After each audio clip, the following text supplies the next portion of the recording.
ঘরের ব্যালকনিতে, ছাদের উপর, উঠানে কাপড় যখন শুকাতে দেয় মা বোনেরা, খুব খেয়াল করব দূর থেকে যাতে পরপুরুষ কাপড়ও না দেখে। এখানেও পর্দা মেইনটেইন করতে হবে। সতর ঢেকে রাখা পুরুষের জন্যে নাভি থেকে হাঁটুর নিচ পর্যন্ত এতটুকু সতর ঢেকে রাখা সবসময় ফরজ।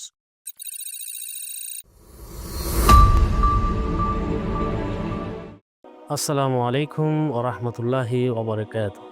ইন্নাল হামদালিল্লাহ ওসসালাতু ওয়াসসালামু আলা মান লা নাবিয়্যা বা'দা আম্মা বাদ। সুপ্রিয় দর্শক, মানাহিল টিভির পক্ষ থেকে আপনাদেরকে স্বাগতম। আজকে আমাদের সাথে অতিথি হিসেবে রয়েছেন জামিয়া বাতিল করিমের সম্মানিত খতিব মুফতি ইব্রাহিম আনোয়ারি হাফিজাহুল্লাহ। আমরা জানি যে একজন পুরুষ এবং একজন মহিলার জন্য কিছু দায়মি তথা স্থায়ী সুন্নাহ রয়েছে, যেগুলি ২৪ ঘন্টার মধ্যে পালন করতে হয়, অনুসরণ করতে হয়। সেগুলা নিয়ে আমরা অতিথির কাছে বিস্তারিত জানব, প্লিজ। নাহমাদুহু ওয়া নুসাল্লি আলা রাসূলিহিল কারীম, আম্মা বাদ। মানাহিল টিভি কর্তৃপক্ষকে ধন্যবাদ এবং বিজ্ঞ আলোচক আল্লামা ডক্টর মুফতি হুমায়ুন কবির খালভী সাহেবকে অসংখ্য ধন্যবাদ, মোবারকবাদ। তার এই পরিশ্রম, মেহনত দ্বীনের স্বার্থে, আল্লাহ তাকে কবুল করুন। পুরুষদের দায়মি ফরজ ৩টি। ১ নাম্বার হচ্ছে সবসময় ঈমানের হালতে অটল থাকা।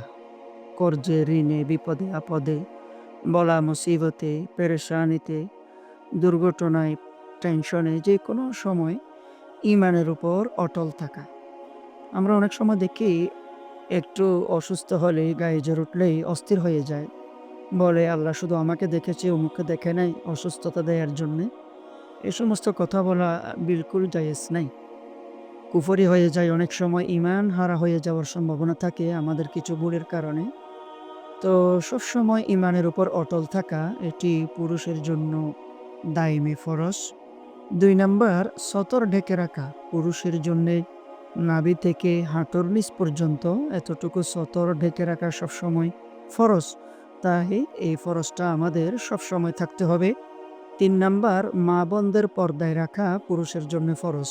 কিয়ামতের দিন অনেক পুরুষ আল্লাহর দরবারে আটকে যাবে, কেন ঘরে মা বোনদেরকে পর্দায় রাখেনি, তারা যখন বের হতো কেন পর্দার পরিবেশ তৈরি করেনি, পর্দায় রাখার জন্য তাদেরকে তালিম তারবিয়াত দেয়নি।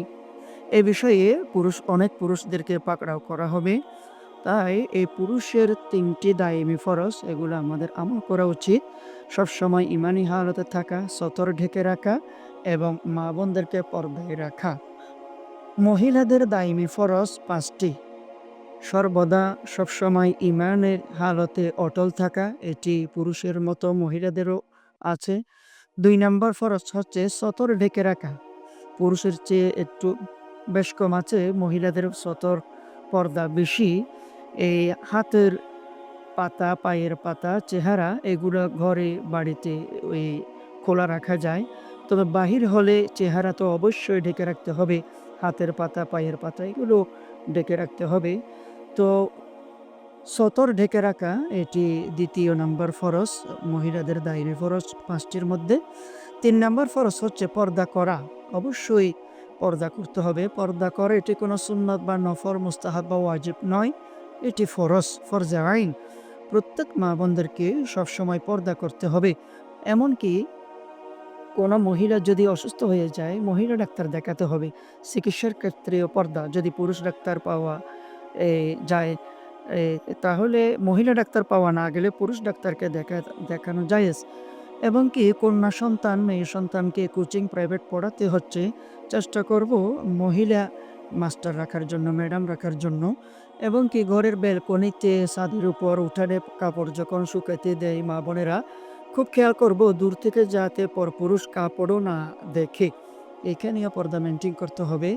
তো মোবাইলে, টেলিভিশনে, ল্যাপটপে, কম্পিউটারে যে পরপুরুষদেরকে দেখানো হয়, এগুলো কোনো আমাদের এই স্বামী বা বাপ বা ছেলে বা ভাই কেউ নয়।